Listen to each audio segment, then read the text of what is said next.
last time I saw him, he was laying in the bed, holding on to his last breath. Snoop Dogg just said what no one expected, and this might change everything.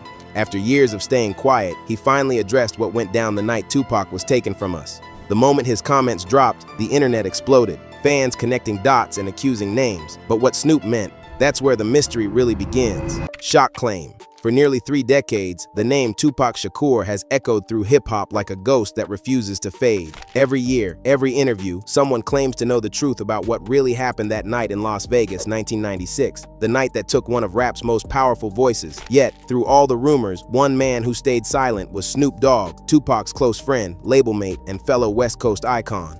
That silence alone became part of the mystery. Why didn't Snoop ever speak? What did he know?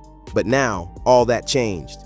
In late 2024, Snoop's comments suddenly lit up the internet, and the streets were listening. When we got to LA, they went to Vegas and I went home. That's why I wasn't in the car with them. Because naturally, if you see all of the pictures around that time, it's me, Suge. Everything is us 3. After the New York trip, that's when it was just them 2. A few cryptic lines from him went viral overnight, and hip-hop blogs ran wild with headlines like, "Snoop Dogg finally reveals who killed Tupac." On social media, clips spread fast, fans splicing his words with footage of that tragic night in Vegas. People swore they heard hidden meaning in every sentence, every look. Some said he was confirming what everyone already suspected, that the killer was Dwayne Keefe D. Davis, the man recently charged in connection with the shooting. Others believed Snoop was sending a message to people inside death row who still know more than they've admitted. But what exactly did Snoop say? It started when Suge Knight, the former death row boss, made explosive claims from prison, alleging that Snoop was secretly connected to Keefe D and even helped with bail attempts. Suge claimed that Snoop was part of the people who put bread to kill Pac, suggesting betrayal at the highest level. For fans who grew up seeing Tupac and Snoop as brothers, it was a gut punch, but Snoop's response was calm and cutting. "This dude won't stop talking about me," Snoop said on Instagram. "Mad 'cause I own death row. I realize your real lies." Those words might have been short, but they carried a lifetime of history, a rivalry, a shift in power, and an undercurrent of unfinished business. Snoop never mentioned Tupac's killer by name, but his message was loud. Suge was lying, and the real story is deeper than people think. From there, speculation exploded.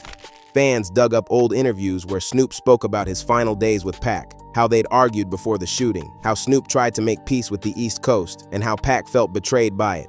Some connected those tensions to Snoop's new comments, suggesting that guilt or regret had finally made him speak. Leading up to Tupac's death, because where was you at, like, when you got that call? Because like I said, that was like the first serious, like, you know what I mean? Yeah, this the call. I called Snoop. I said, "Snoop," I said, because at that time I was single. Others saw it differently, that Snoop was finally defending his name after years of whispers linking him to death row's darkest secrets. To them, this wasn't a confession, it was a clapback. Either way, his timing was powerful. With Keefe D sitting behind bars, the industry was once again obsessed with finding closure. And when a man like Snoop, one of the last voices who truly knew that era, speaks up, the world listens. After almost 30 years of silence, the Dogfather had finally barked, and hip-hop was ready to hear what came next. Death row tension. The story of Death Row Records is as legendary as it is complicated. In the early 1990s, the label became a powerhouse in hip-hop, dominating charts and defining the West Coast sound. At the center of this empire were Suge Knight, the charismatic and controversial CEO, Tupac Shakur, the explosive talent who could capture the world's attention with a single verse, and Snoop Dogg, a rising star whose smooth flow brought a new dimension to the label's lineup. Together, they were unstoppable, a trio that represented both the creative genius and the dangerous edge of West Coast hip-hop. That was something, that was all West Coast, bruh. That was all in-house. If you ask me, that was all in-house. So you believe Tupac and Biggie murder was in-house? I believe Biggie and Tupac was in-house. All had something to do with death row people. But behind the success lay tension. Tupac's career was marked by both rapid ascent and constant conflict. His loyalty to friends and allies was matched by his intensity, sometimes placing him at odds with others in the industry. Snoop Dogg, meanwhile, was navigating his own path. He had been a close friend of Tupac and shared in the early triumphs of Death Row, including the release of iconic albums and chart-topping hits. Yet the pressures of fame, business decisions, and public feuds created cracks in the relationships that once seemed unbreakable. Suge Knight's leadership style added fuel to the fire. Known for his intimidation tactics and aggressive business approach, Suga maintained strict control over Death Row's roster. While this ensured that the label stayed dominant in the rap industry, it also created a high-stakes environment where loyalty was tested constantly. Artists were expected to toe the line, and any perceived betrayal could have serious consequences, both professionally and personally. For Snoop and Tupac, this environment was both a blessing and a burden. It provided opportunity and exposure, but also placed them squarely in the middle of a culture steeped in rivalry and tension. By the mid-1990s, the tension was palpable. Tupac had conflicts with figures both inside and outside the label, and Snoop, while close to Tupac, began to navigate his own career ambitions. Their shared experiences in the streets of Los Angeles, combined with the pressures of being on the world stage, created a dynamic where personal and professional conflicts often overlapped. Interviews from that era show Tupac and Snoop maintaining a deep bond, but also reveal subtle shifts, disagreements over music, alliances, and the direction of their careers. He didn't want to deal with them no more. Wasn't nobody from Bad Boy that killed. Nah. Not at all. Now, if Wolf was out there and his crew like he wanted to, it's a possibility that any of that could have happened. This backdrop is essential to understanding why Snoop Dogg's later comments about Tupac's death carry so much weight. They are not just words from a longtime friend. They come from someone who lived through the rise and fall of Death Row, witnessed the label's internal struggles firsthand, and experienced the emotional highs and lows alongside Tupac. Fans and industry observers recognize that any statement from Snoop is informed by decades of experience, loyalty, and personal connection. Even decades later, the story of Death Row remains a lens through which fans interpret Tupac's life and career. It's a reminder that behind the music were real people navigating fame, ambition, and the sometimes dangerous culture surrounding the label. Understanding this tension allows audiences to appreciate why Snoop Dogg's voice resonates. It is shaped not just by what he says, but by everything he lived through during one of hip-hop's most volatile periods. Snoop's comments. When it comes to Tupac Shakur's legacy, few voices carry as much weight as Snoop Dogg. As one of Tupac's closest friends and collaborators at Death Row Records, Snoop witnessed firsthand the highs and lows of Tupac's career, from chart-topping hits to the personal conflicts that plagued the label. For decades, fans have wondered what Snoop thought about the night Tupac was shot, what he knew, and why he hadn't spoken publicly about the events that unfolded. His silence, in many ways, became part of the mystery itself. That was something, that was all West Coast, bruh. That was all in-house. If you ask me, that was all in-house. So you believe Tupac and Biggie murder was in-house? I believe Biggie and Tupac was in-house. All had something to do with Death Row people. That's a very strong comment to make, man. That silence was broken recently, sparking a media firestorm. Snoop Dogg made a series of comments on social media and in interviews addressing the ongoing speculation about Tupac's death. In these statements, he firmly denied involvement in any wrongdoing and challenged claims made by others, particularly Suge Knight, who had publicly alleged Snoop had connections to the case. Snoop's tone was measured, but his words carried a quiet authority born from decades of experience in the music industry. He made it clear that much of what the public thinks they know is shaped by rumor and exaggeration.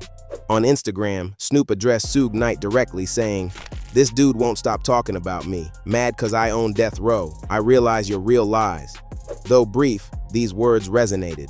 They weren't a confession or a revelation of hidden details. Instead, they were a firm declaration that Snoop Dogg was not to be misrepresented. Fans immediately dissected the comment, reading between the lines for hints about what Snoop knew or believed regarding Tupac's death. The media amplified the statements, sparking viral discussions across Twitter, Instagram, and TikTok. Clips of Snoop's interviews and posts circulated widely, each gaining thousands of likes, shares, and comments. I think we was playing a video game. We kept getting a whole bunch of calls and pages. Somebody told us to turn on the news, and we turned the news on, and we seen the little shit. I drove down there to the hospital, because I wanted to see my nigga, you know what I'm saying, make sure he was straight. I'm thinking that he was gonna make it. I said a little prayer to him in his head. Snoop also reflected on his personal connection to Tupac. He spoke about their early days together at Death Row, the creative energy they shared, and the deep bond forged in the crucible of a competitive and often dangerous industry. By highlighting these personal experiences, Snoop reminded fans that his perspective comes not from hearsay, but from a lifelong friendship with one of hip-hop's most influential figures. This context gives his comments weight, even if he stops short of revealing specific names or actions. In addition to addressing rumors, Snoop's remarks emphasized the emotional toll of Tupac's loss. He conveyed a sense of responsibility to protect Tupac's legacy while also navigating the pressures of public scrutiny.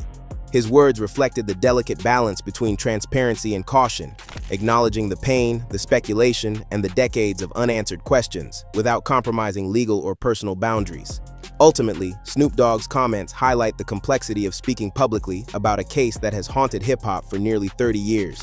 They are a reminder that, even as fans seek closure, the voices closest to Tupac must navigate a landscape filled with rumors, emotions, and unresolved tensions. For Snoop, speaking out was less about revealing secrets and more about asserting the truth as he sees it. His perspective, his loyalty, and his lived experience alongside Tupac, the real killer. For nearly 3 decades, fans have debated who was responsible for Tupac Shakur's death, and every new development sparks renewed speculation. In 2023, the arrest of Dwayne "Keith D. Davis brought fresh attention to the case. While official sources report that Davis has been charged in connection with Tupac's murder, the details surrounding the incident remain complex, and the full story is still emerging. Snoop Dogg's recent comments coincided with this development, adding a layer of public intrigue as fans tried to connect the dots between his words and the long-standing investigation. Mike Tyson, how you feel about him saying that he wish he had 5 seconds in a room with Tupac killer? And I only need 1 second with you, dude. You better leave. I'm gonna keep boxing, dude. You a boxer. That's not no that's my mind. Wow!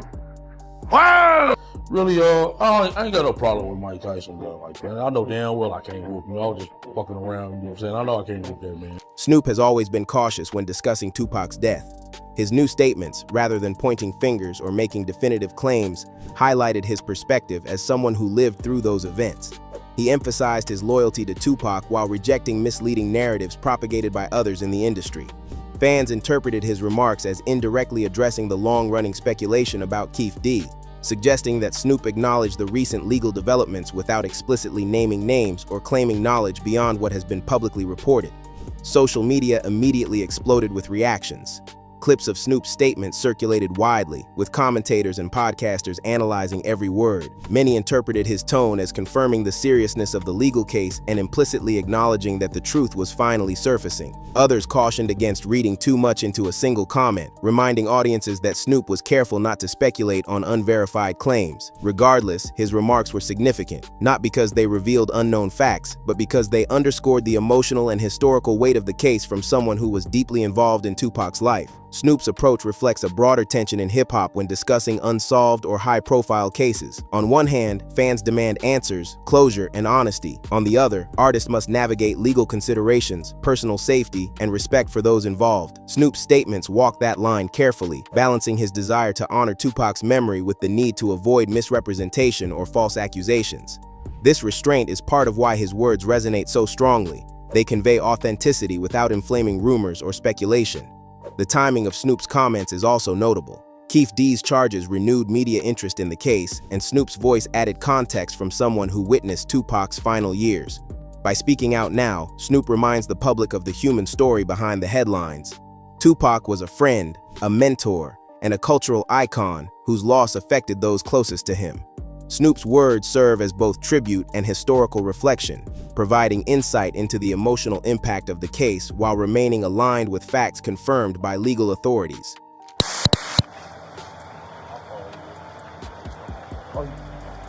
Yep. I can do it. My front seat's clear. I'm right here. Oh, yours is clear. Okay. You have anything on you, sir? No. All I had was a phone and water. Phone and water? We're going to put you in the car. I need to drink some water, man. I'm thirsty. Yeah, we'll let you get a drink on there. You just going for a walk or what? Ultimately, Section 4 highlights how Snoop Dogg's statements intersect with the evolving story of Tupac's murder. They do not provide new evidence or personal confessions, but they offer perspective, credibility, and humanity in a case that has been dominated by rumors and speculation. By acknowledging the ongoing investigation, hinting at the significance of Keefe D's arrest, and honoring Tupac's legacy, Snoop provides a measured, fact-based voice that bridges the gap between decades-old intrigue and modern developments in the case. Industry reaction.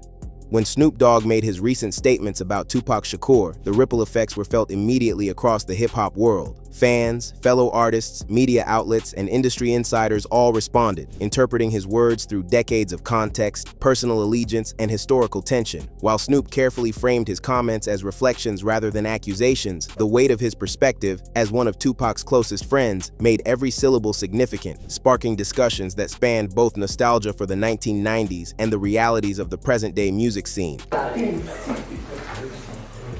boxing should not be allowed. The tainted evidence, everything. The man, he broke a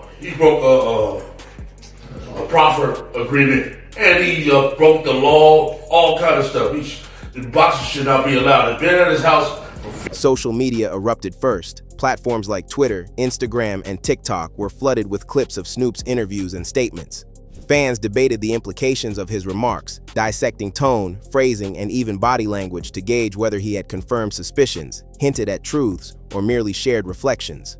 Some fans interpreted the statements as an implicit nod to ongoing legal developments surrounding Dwayne Keefe D. Davis, while others stressed that Snoop never named anyone directly and thus had not revealed any hidden facts. Comment sections became virtual spaces of homage, speculation, and debate, showing that Tupac's legacy continues to evoke strong emotional reactions decades later. Fellow artists also weighed in. Longtime collaborators of Tupac, as well as current figures in the hip-hop industry, responded with tributes, affirmations, and reflections on Snoop's perspective. Many emphasized the importance of listening to those who were close to Tupac, noting that first-hand experiences provide a depth and authenticity that outsiders cannot fully understand. Some older West Coast rappers praised Snoop for addressing the topic thoughtfully, highlighting the difficulty of speaking publicly about one of hip-hop's most sensitive and historically significant cases. At this point, right? So, and from a week after it happened, everybody knew what happened, right? So whether it was this guy that held the gun, this guy that was holding the wheel, this guy that was driving, and this guy that was in the front seat or the back seat, the streets were talking, and people. Conversely, some voices critiqued the media frenzy that followed Snoop's comments. Industry commentators and journalists reminded audiences that social media often amplifies speculation, sometimes turning careful statements into misinterpreted headlines. They cautioned that while Snoop's words are influential, they should not be conflated with official evidence or legal conclusions. This tension between fan enthusiasm and journalistic responsibility underscores the modern challenges of navigating high-profile historical cases, especially when they intersect with living artists, ongoing investigations, and decades of public fascination. The response also highlighted generational dynamics. Younger fans who did not witness Tupac's era firsthand engaged through memes, short clips, and viral discussions, while older fans and industry veterans reflected more deeply on the historical and emotional context. This mixture of reactions illustrates how Tupac's influence transcends time, connecting past experiences with contemporary perspectives and ensuring that conversations about his life, music, and death remain relevant. Finally, Snoop Dogg's measured approach itself became part of the reaction. By refusing to sensationalize, speculate irresponsibly, or misrepresent facts, Snoop established a model of how artists can honor legacies while acknowledging historical complexity. His comments served not only as a reflection on Tupac's life and untimely death, but also as a reminder of the responsibility that comes with being a trusted voice in the music community. In summary, the industry reaction to Snoop Dogg's remarks underscores the power of his perspective, the enduring influence of Tupac, and the challenges of addressing a decades-old tragedy in the public eye. Fans, artists, and commentators alike navigated a delicate balance between honoring Tupac, interpreting Snoop's words, and understanding the broader historical context, showing that the story of Tupac Shakur continues to resonate profoundly in hip-hop today. Bigger picture. The story of Tupac Shakur's death, decades after it happened, is not just about one night in Las Vegas. It's about an entire culture, a generation, and the complicated world of hip-hop during the 1990s. While fans debate the specifics of what happened, and the media dissects every statement from those close to him, the larger narrative is about legacy, loyalty, and the human cost of fame. Snoop Dogg's recent comments serve as a lens through which we can better understand this bigger picture. They are not revelations of hidden truths, but rather reflections from someone who witnessed history firsthand and carries the memory of a fallen friend. Tupac's life was defined by intensity, creativity, and contradiction. He was a poet, an activist, and a star. Yet he also moved in a world where loyalty and rivalry often intersected dangerously. Snoop Dogg, by sharing his perspective, carefully, cautiously, and without speculation, reminds the world that Tupac's story cannot be reduced to headlines or conspiracy theories. His words highlight the emotional reality behind the fame, the friendships, the pressures, and the heartbreak. In doing so, Snoop bridges the past and present, showing younger fans who never lived through the 1990s why Tupac's life and death still matter. The legal developments surrounding Dwayne Keefe D. Davis in 2023 added another layer to this ongoing narrative. While Snoop never confirmed anyone's guilt, his statements indirectly acknowledged the significance of these events. Fans and industry observers interpreted his words as a reflection of the ongoing quest for accountability and understanding, rather than a direct accusation. By framing his commentary around experience, loyalty, and memory, Snoop ensures that the focus remains on Tupac's life and legacy, rather than sensationalized speculation. Beyond individual events, the broader cultural impact of Tupac's death and Snoop's commentary is profound. Hip-hop in the 1990s was shaped by intense rivalries, the rise of West Coast dominance, and the emergence of drill and gangsta rap as both art form and social commentary. Deaths, disputes, and loyalty tests were not just personal stories. They were public events that influenced the direction of music, the perception of artists, and the culture surrounding the genre. Tupac's murder became a defining moment in that history, and Snoop's reflections highlight how those moments continue to influence artists, fans, and communities decades later. Snoop Dogg's voice carries authority precisely because he lived through it. His comments are not attempts to rewrite history, but to provide perspective. They remind us that behind every headline, rumor, or viral clip, there are real people grappling with grief, memory, and responsibility. Tupac's friends and peers are still processing that loss, and Snoop's measured approach emphasizes both respect for his fallen friend and the importance of context in interpreting events. Ultimately, the bigger picture is about connection between past and present, artist and fan, history and memory. Snoop Dogg's reflections, combined with the ongoing conversations about Tupac's death, show that this story is not only about a murder investigation or unresolved speculation, it is about understanding a cultural moment, honoring a life cut short, and appreciating the humanity behind one of the most iconic figures in music history. Tupac's legacy endures, and through voices like Snoop Dogg's, the world continues to remember not only the tragedy, but the art, the friendship, and the enduring impact of his life. Decades later, the influence of Tupac and the voices of those who knew him, like Snoop Dogg, remain powerful. What lessons do you think the hip-hop world can learn from their history? Let us know in the comments.